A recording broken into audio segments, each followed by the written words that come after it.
Ito ang GMA Regional TV News. Balita naman sa Luzon mula sa GMA Regional TV, nagkalat ang mga basyo ng beer sa kalsada sa Mexico, Pampanga matapos tumaob ang isang trailer truck. Chris, ano nangyari? Tony, bumangga ang naturang truck sa isang tricycle kaya ito tumagilid sa kalsada. Yan at iba pang mainit na balita hatid ni Jeric Pasilyao ng GMA Regional TV.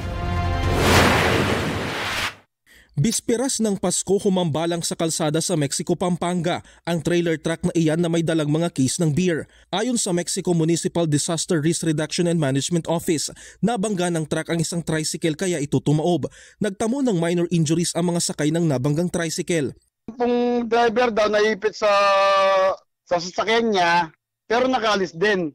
Tapos meron siyang nabunggo na tricycle. Halos matupok ang mga gamit ng isang babaeng 79 anyos sa mga Tarem, Pangasinan matapos masunog ang kanyang tinutuluyang barong-barong. Nakalabas naman ang babae pero pumanaw rin. Baka nga dahil sa suffocation at doon sa pagkasunog niya sa upper body. Lumabas din sa investigasyon ng BFP na posibleng sigarilyo o posporo na gamit ng biktima ang dahilan ng pagsiklab ng apoy.